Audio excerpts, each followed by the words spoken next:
Continuamos aquí en Periodismo con Sentido, segundo bloque. Bueno, la visita habitual de todos los segundos bloques. Ahora que sí es un colega en serio, lo podemos tratar con cierto nivel de igualdad, está entre nosotros don Mauro Córdoba. ¿Cómo le va, don Mauro? ¿Cómo le va, don Luis? Claro, ahora podemos hablar de par a par, ¿no? Obvio, Ahora sí, obvio. ahora sí estamos parejos, dice. Sí, no, la verdad que bueno, muy, muy contento de que por fin Sabotaje Local y todo el equipo que lo compone pueda aterrizar en esta bellísima y hermosa emisora, FM Aire. La verdad que el sábado pasado fue nuestro primer programa. Muy, muy agradecido, como siempre, Ujú. muy agradecido por brindarnos el espacio. ¿Quién fue su operador? Diego Aguilera, que Ah, debo ah. decir, me ha sorprendido sobremanera, era la primera vez que tenía, bueno, el placer de ser operado. Qué frase, ¿no? El placer de ser operado. Bueno, el, el placer de ser operado, valga la redundancia, por Diego Aguilera, la verdad que se portó de mil maravillas. Yo le pedía disculpas a cada momento, digo, vas a tener que aguantarte esto, los chicos son así, el programa se hace Bueno, así, ¿no? Y tuvo la verdad que suerte porque el pelilargo, el otro, no tiene ganas de laburar. ah, no, y bueno, pero el otro ya nos conoce, ya se cansó de nosotros, Ya se básicamente. cansó de. Sí, Ujú. sí, sí. En fin, Y bueno. pues, a ver, don Luis, segundo día de la guerra contra la inflación, prácticamente. Este es nuestro segundo Sí, día. yo la quiero ver, Eh, ¿eh? Yo la quiero ver. Porque bueno, le mire, digo que a sí. nosotros, como los rusos, como con los rusos, nos tienen sitiados hace rato. ¿Eh? Bueno, agarre una olla y utilícela como casco. Ujú. Eh, Porque, bueno, es nuestro segundo día de la guerra contra la inflación. Los discursos se vuelven cada vez más bélicos, ¿vio? Ajá. Eh, Y para estar había como así, ¿usted a lo tono con la escuchó? ¿Lo escuchó? geopolítica. ¿Eh? ¿Lo escuchó? No, no lo pude escuchar, estuve viendo y Ah. repasando. Porque eh, todo el tono la fue verdad. dramático, ¿eh? ¿En serio? ¿Todo el trono? Sí, parecía que, uy, ¿qué pasó? Sonaba crisis. ¿Viste? Sí. En fin, bueno, en medio de la guerra yo le tengo que informar que el precio de los alimentos aumentó casi 2,5% en Ujú, esta última semana, don Luis. ujú. Así es. En lo que va del transcurso de la tercera Más de cuatro semana. y medio en el mes. Sí. Exactamente. Y en lo que va del transcurso de la tercera semana de Sí. marzo marcó una fuerte aceleración de los precios. Los Ujú. aceites, los panificados y los lácteos mostraron subas preocupantes. Claro. La inflación no da respiro y bueno, el gobierno, como usted bien lo anticipó, va a preparar medidas que se conocerán recién el día lunes. Ahora, yo le hago una pregunta, don Luis. Hágame la pregunta. La guerra empezó ayer, ¿no? La guerra contra la inflación empezó Ujú. ayer. Así es. Ahora, ¿por qué se anunció un martes? Es decir, el martes pasado. ¿Por qué si la mejor ofensiva y el mejor ataque se da cuando tu adversario o tu rival no se encuentra desprevenido? ¿Y usted que ¿Por es un qué anunciar? conspirador por naturaleza, qué piensa? No, pienso que si te mando a espiar, que no me mueva las ramas. Eso es lo que yo pienso. Claro. En fin, volviendo al tema que nos compete. ¿Sabe? A ver, Sí, digo, cualquier cosa que se intente contra la inflación es bienvenida. Y si es efectiva, sí, mucho mejor. obvio. Pero sigue comunicando mal este gobierno, porque al llamarlo guerra contra la inflación, la gente empieza a decir, ¿y estos 2 años qué tu mierda estuviste haciendo? Claro, claro, es verdad. El Es que es título, verdad. el título te juega en contra. Antes que no había Total, guerra contra la total. inflación. Bueno, bueno, yo antes, don Luis, le decía lo siguiente. Yo decía, bueno, el equipo de comunicación de Alberto Fernández odia a Alberto Fernández. Sí. Bueno, últimamente le estoy empezando a pedir disculpas a ese equipo de comunicación y pensar que Alberto Fernández se detesta a sí mismo al prestarse para ese tipo de discursos. Bueno, la comunicación de este gobierno va y viene. Incluso la misma Gabriela Cerruti en un anuncio dijo, si ustedes están esperando puntos o 10 medidas que va a tomar el gobierno, les aviso que no va a haber. Ajá. Así que es tremendo. No, es una Tremendo la incomunicación del gobierno nacional. cosa. Bueno, Ujú. a la noticia de Sí, lleno. igual habría que decirle al Ya. gobierno, está bien, porque yo le decía, le pasaron todo a este gobierno, ¿no?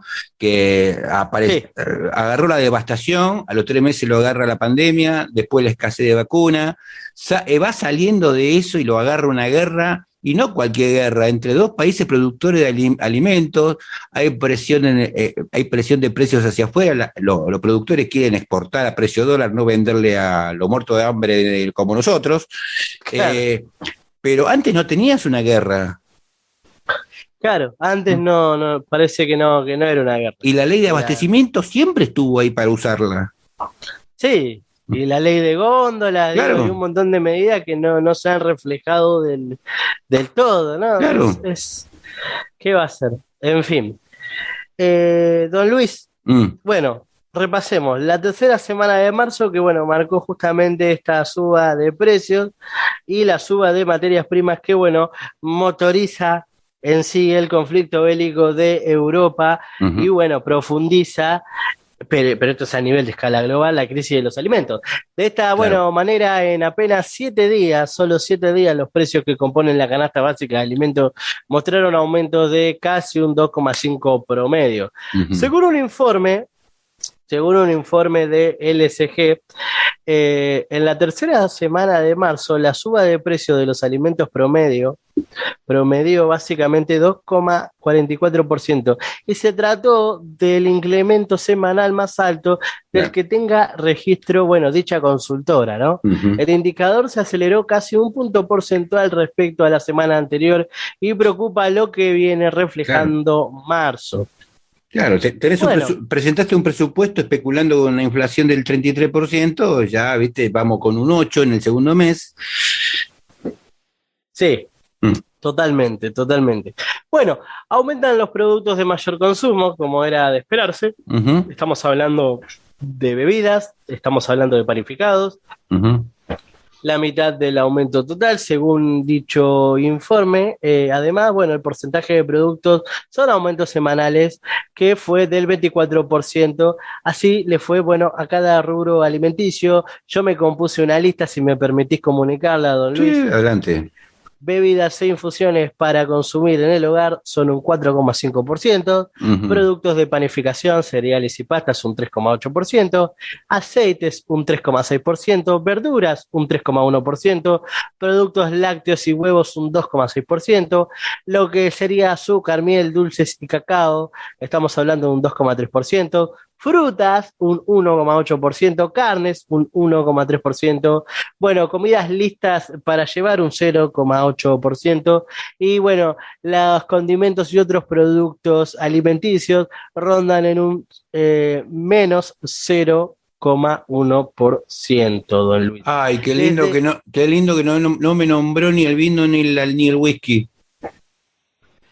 sí, sí, no le nombré eso, que ahí sí, a usted lo veo en la vanguardia de la batalla. Lo veo, Yo estoy de régimen hace 3 meses y estoy limitando las harinas, así que estoy ahorrando. bien, bárbaro, bárbaro. No me toquen el vino tinto nomás. Obvio.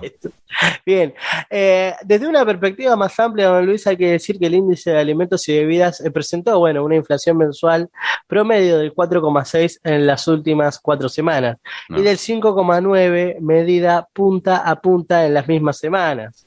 una barbaridad. Desde un punto, sí, no, la verdad que es una barbaridad. Y bueno, el contexto Ojo, que si geopolítico, no manejan sí. esto, te llevan Bueno, puesto, ¿eh?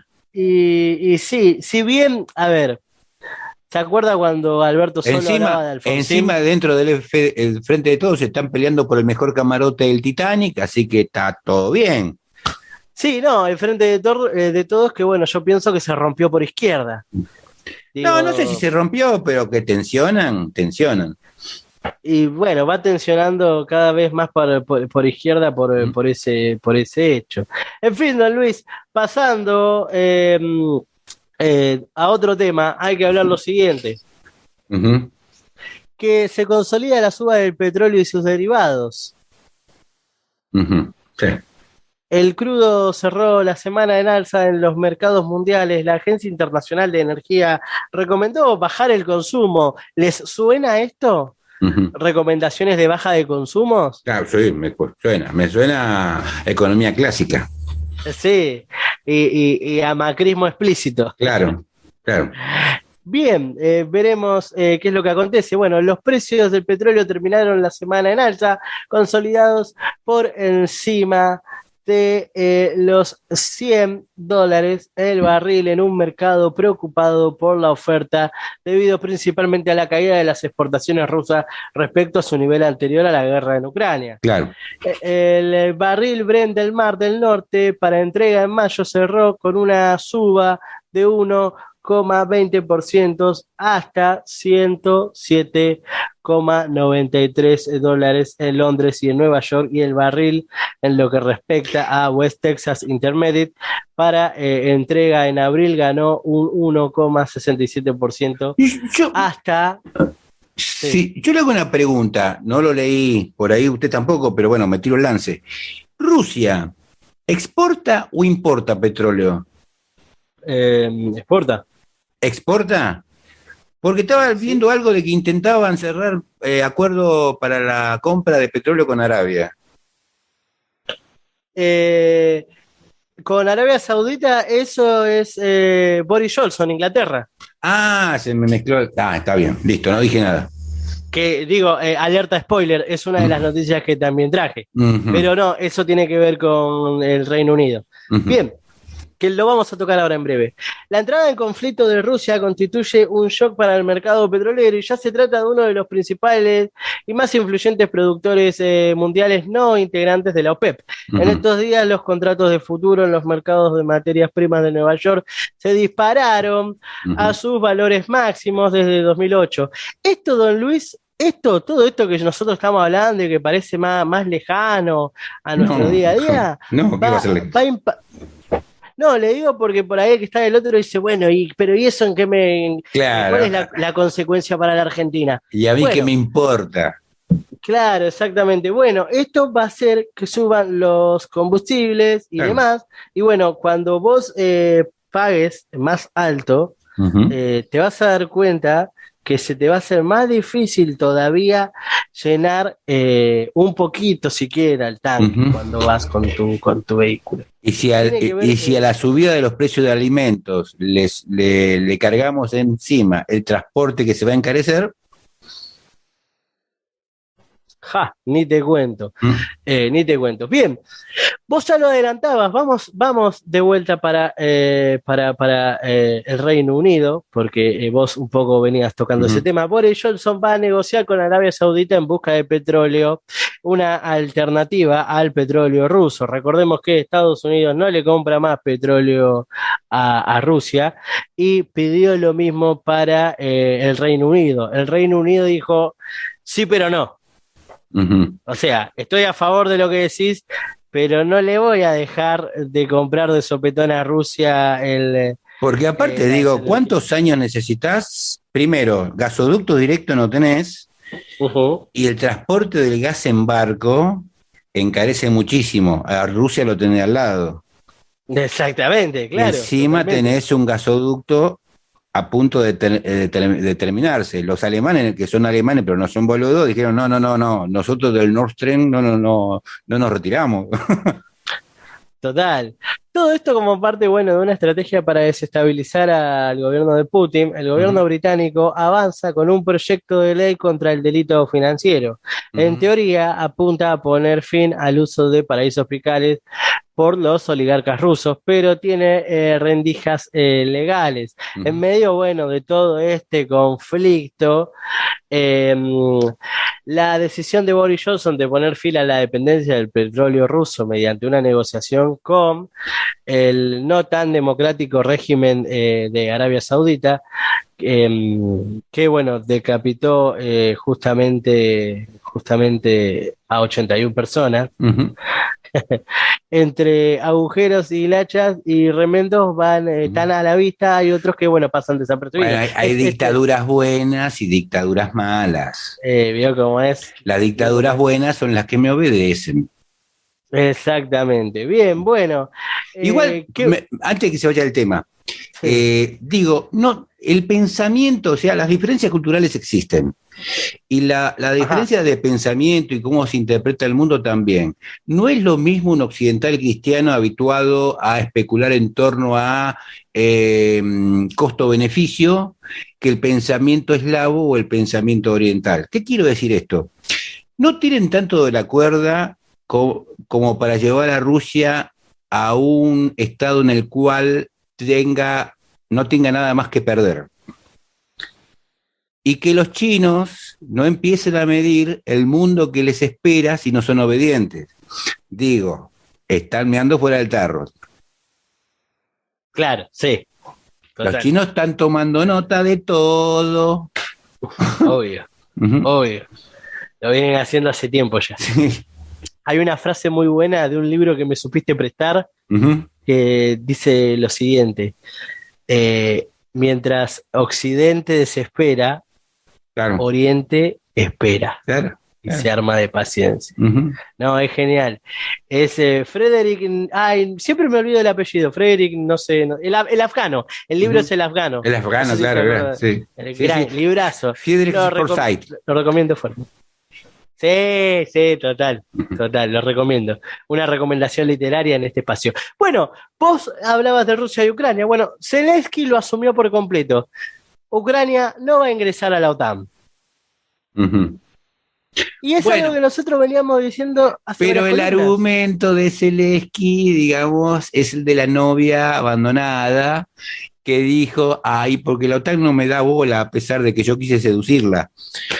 Y cuando en realidad porque te vienen dando una paliza en donde te demuestran que si haces lo que quieres hacer, te va a ir mal.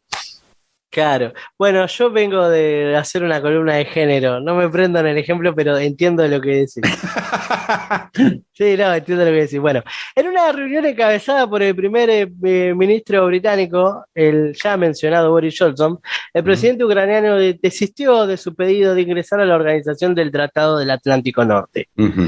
Entendimos que Ucrania no será miembro de la OTAN, lo entendemos, somos personas razonables. Con estas palabras y a través de una videoconferencia, Zelensky asumió tras 20 días ya, 19, 20 contando con de guerra, que su país no va a ingresar a la Alianza del Atlántica. Sí, igual son palabras. Uno de los puntos que quiere Rusia para parar la guerra es que la neutralidad de Ucrania se manifieste en la Constitución, no alcanza con lo que diga Zelensky. No, tal cual, sí, no, del hecho al dicho. Sí. Bien. A todo esto, Zelensky manifestó durante años, nos hablaban sobre las puertas supuestamente abiertas, pero también oímos que no podemos entrar. Es verdad, hay que reconocerlo. Quien, bueno, ya no oculta su malestar por la reticencia de la OTAN a entrar directamente en conflicto entre su país y Rusia. Bueno, a ver, ¿qué es lo que pasa? Es que si realmente la OTAN se metiera y surcaría los cielos, como pedía Zelensky cuando se queja del caso de Mariupol, que el punto de Mariupol en Rusia es un punto estratégico, es un punto estratégico porque daba justo hacia un cordón humanitario. Claro, aparte es el corredor para una invasión más masiva. Totalmente. Vos tenés ahí el trayecto. Hay un mapa muy interesante que yo compartía estos días que justamente hablaba de la importancia de Mariupol en esta cuestión. Si Mariupol cae, Kiev cae. Totalmente. Bueno, justamente, entonces la OTAN dice, todo bien con lo que vos nos pedís, Zelensky, pero si nosotros nos metemos, ahí sí que de verdad podríamos hablar de una tercera guerra mundial. Claro. Y es que de hecho, si hubiese respondido la OTAN al petitorio de Zelensky, se hubiese entrado directamente y formalmente a una tercera guerra mundial. En otro pasaje de su intervención remarcó que no pretende que se active el artículo del Tratado de la OTAN sobre defensa colectiva, que implicaría militarmente a toda la alianza en la guerra contra Rusia, pero sí consideró que se debe proteger el espacio aéreo, esto que nosotros estábamos hablando recién, y definió como autohipnosis los temores occidentales de que una ampliación en el conflicto podría derivar a una tercera guerra mundial. Bueno, Mm. es lo que dice él. Bueno, Bien. pero él desde la campaña electoral se notó que no tiene todos los patitos en línea, ¿eh? Ahora, nosotros nos cansamos de escuchar noticias en contra de Rusia o lo cruel que es Rusia con Ucrania. Sí. Y ahora, yo invito, ¿no?, a todo el oyentismo del periodismo con sentido. ¿Cuál es el costo de haber votado a un verdadero idiota? Claro, Digo, ¿cuál es el costo de haber votado a un verdadero idiota? claro. Bueno, vean Ucrania. Ese es el costo de haber votado y puesto en el poder a un verdadero idiota. Imagínate que yo fuera, qué sé yo, candidato a presidente de México y gano diciendo que voy a entrar al Pacto de Varsovia y voy a poner los misiles a 2 metros de la frontera estadounidense. Yo te digo que ni siquiera asumo. No, pero es una locura. Ujú. Es una locura. Bueno, y los que están del otro lado me dirán, sí, Mauro, hace 4 años atrás supimos lo que era tener un idiota en el poder. Y Sí. sí, bueno, a ver, hagamos un poquito de memoria. Estos son los costos de poner a un Sí. idiota útil de Occidente en el poder, básicamente. Nosotros no tuvimos una guerra, pero la economía quedó devastada como si hubiese sido bombardeada, ¿no? Totalmente, totalmente. Es más, eh, un país completamente endeudado por no sé cuántos gobiernos más. Uf, Por uf, no sé cuántos gobiernos más, mire lo que ujú. le digo. En fin. Bien, usted sabe del quilombo que se armó en Congreso y los destrozos al Sí. despacho de la senadora, perdón, de la vicepresidenta Cristina Kirchner. Ujú. Sí. Bien, hay otro detenido por los destrozos en el despacho del Senado de Ujú. justamente Cristina. La jueza Capuchetti ordenó allanamientos que derivaron en la detención de otra persona que es investigada por lanzar piedras contra el despacho de la vicepresidenta. A ver, Yo a tengo la to- sede del MTR, que fue el primer lugar que allanaron y donde detuvieron al primero, que es de Florencio Varela, Ujú. así, así te cuadra de mi casa. ¿Así? Sí, y podés ver las pintadas antisistema y todo, lo cual está bien, pero, ¿vio? Se van de rosca. Sí, totalmente. Hay que hacer un paréntesis. Cuando está todavía la investigación en curso, por eso estamos hablando de este tema, pero cuando recién arrancaba la investigación se había detectado que las personas no tenían vinculación entre sí. Es Claro. más, investigando a las personas, no, entre ellas no tenían Ujú, vinculaciones. Así que ujú, estamos hablando de algo organizado. Yo me claro, atrevo a claro. decir de un servicio. Es lo que yo me atrevo a decir, no forma parte de la noticia ni de la investigación, pero me huele a eso, ¿vio? Todo es posible. Esto es Todo es Argentina. posible. Todo es Argentina. Total, bueno, otro sospechoso por los destrozos en el despacho de la vicepresidenta durante el debate del, parlamentario del acuerdo con el FMI el pasado 10 de marzo fue detenido por la orden de la federal María Eugenia Capuchetti. La magistrada tiene cargo la causa que investiga los hechos en el fuero federal y en ese marco don Luis Ujú. ordenó allanamientos que derivaron en la detención de otros sospechosos. Los allanamientos ordenados a domicilios de las localidades bonaerenses de Guernica, Gregorio de la Ferrere y Merlo. Se secuestraron, bueno, gomeras, un bidón con nafta y prendas de vestir similares a las que quedaron registradas en filmaciones ese mismo día. Sí, igual le hago digo, la conspiración tiene un punto flojo. Si yo fuera una organización, por lo menos provincial, y tengo locales en varios distritos, puedo vincular gente que no se conoce entre sí, ¿eh? Sí, pero yo no lo planteé como una especulación. No, no, usted dice lo de los servicios. Digo, es posible lo de Sí, los servicios porque esto es Argentina, pero tampoco es claro. imposible lo otro, ¿eh? Que como organización, veo que uno Uh-huh. Ah, tiene no, indios, sí, sí, tiene distintas sí, sí, tribus. Es posible vincular sí. gente que no se conocen entre sí. Sí, sí, sí, Ujú, completamente, no, no, completamente. ujú. Los procedimientos fueron buenos resultados del análisis de imágenes y de identificación de al menos, bueno, 8 sospechosos de haber apedreado la fachada del Congreso ese mismo día y Ujú. causando destrozos. Entre ellos, bueno, roturas del vidrio del despacho de la vicepresidenta. Ante esta, además de esta causa, don Luis, la justicia de la ciudad de Buenos Aires tiene abierta otra investigación en la que otros 3 detenidos vinculados a los destrozos en inmediaciones del Congreso y en uno de los casos a la agresión con una bomba Molotov que hirió a un policía metropolitano. Uh-huh. ¿La Roque seguirá pensando que nadie hace nada? Sí, ¿no? Uh-huh. Total. La magistrada ya pidió al juez porteño Norberto Circo que se aparte del caso y le envíe la causa para considerar que se trata de los mismos hechos y sospechosos que aún no obtuvo, algo que todavía no tiene respuesta, don Luis. Uh-huh. Está bien. Bueno. Bien, esperemos que, bueno, se esclarezca todo ese hecho y que a los culpables de dicho caso tengan su condena, porque al menos yo no me permito que así se trate un recinto. Claro. Y no me vengan como que son presos políticos. No, eso no son presos políticos. No. Preso político es otra cosa. Claro. Es otra figura. Claro. Bien, don Luis, si tengo tiempo,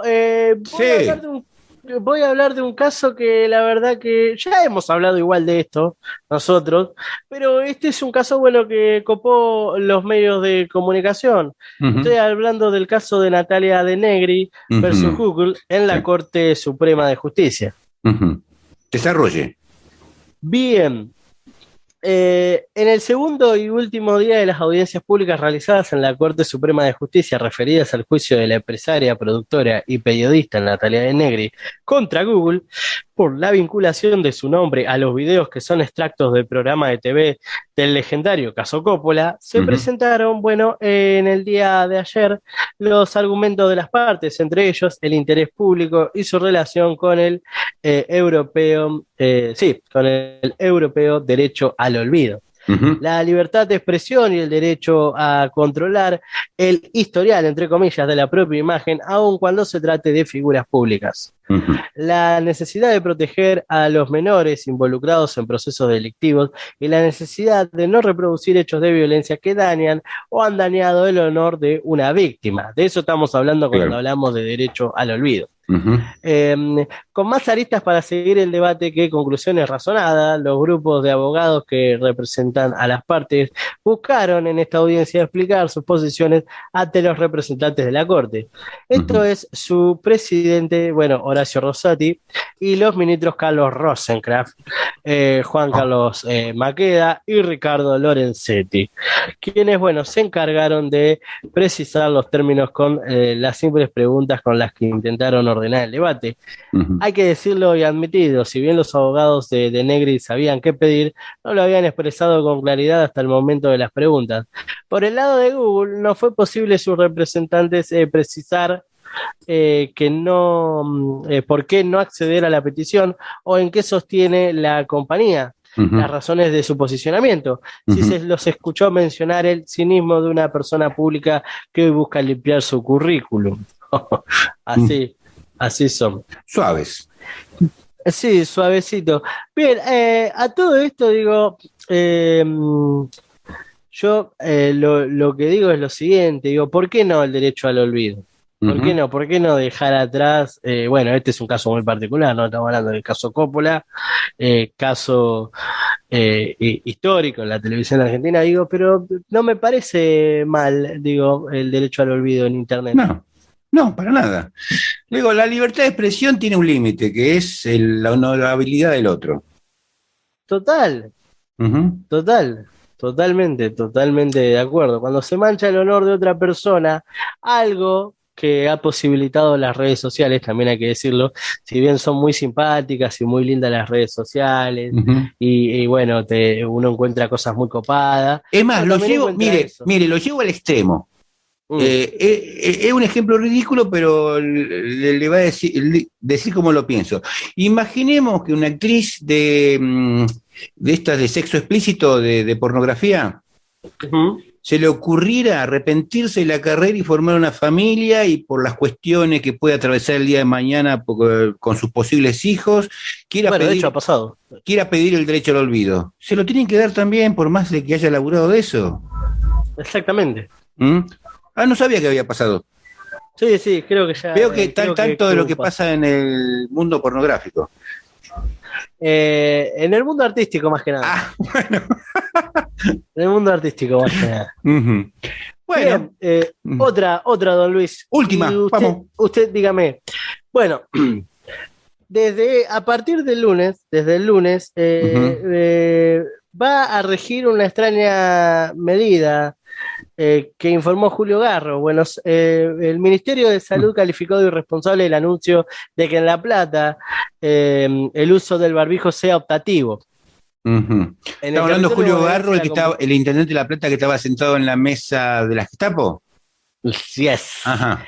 En el territorio bonaerense la competencia primaria en salud es provincial a través de la, cartelera sanitaria, indicó el organismo en un comunicado. También advirtió que la medida fue tomada sin ningún tipo de conocimiento científico y sanitario. Uh-huh. Bueno. El Ministerio de Salud de la provincia de Buenos Aires calificó de irresponsable el anuncio del intendente de La Plata, Julio Garro, acerca de que, a partir del lunes próximo en el distrito será optativo el uso del barbijo para circular. Uh-huh. La medida justamente se calificó como irresponsable. Esto el Ministerio lo indicó a través de un texto que además advirtió que el territorio bonaerense, la competencia primaria en salud es provincial a través de su cartera sanitaria. Uh-huh. El anuncio de Garro, netamente, dice lo siguiente: hemos decidido por decreto que a partir del día lunes la utilización de tapabocas en el espacio público, dependencias municipales y medios de transporte en La Plata pasará a ser optativo. También en comercio, siendo sus titulares los que dispongan su implementación, informó el jefe comunal. Aparte, hemos decidido por decreto, me hace acordar a Mauricio Macri diciendo, por decreto somos todos felices. Claro. Dios mío. Uh-huh. Según el intendente, desde la semana próxima comenzará este uso optativo de mascarillas protector facial para la circulación, prestación de servicios y toda actividad pública o privada que se desarrolle en ese partido, en el de La Plata. Uh-huh. Por eso, además, solicitó a la provincia de Buenos Aires que adopte disposiciones en todas las dependencias provinciales que tengan asiento en esta ciudad y en todas las actividades que bajo su jurisdicción se desarrollan en el partido de La Plata. Ahora, mi pregunta es la siguiente, don Luis. Uh-huh. ¿No tenés otra cosa más importante que legislar? Y no, parece que no. No hay otra cosa más, parece, no hay otra cosa más importante que ocuparse, digo que... Bueno, estamos hablando de un tipo que participaba en una mesa en donde consideraban que la ley era una construcción de uno, propia, ¿no? Sí, ¿no? Sí. Era algo subjetivo. Claro. Entonces, sí, son coherentes. Bueno, don Mauro, vamos a lo que lo quieren seguir sufriendo. ¿Qué hacen hoy? Los amantes del buen periodismo incisivo como este que acabamos de realizar hace instantes pueden seguir disfrutándolo a partir de hoy mismo, de 7 de la tarde a 8 de la noche. Quien les habla, junto a un gran equipo, hacemos Sabotaje Local, una horita recargadísima de noticias. Primero, este gran programa, Periodismo con Sentido, y después venimos nosotros para refrescar algunas noticias. Don Mauro, hasta la semana que viene. Hasta la semana que viene. Chau.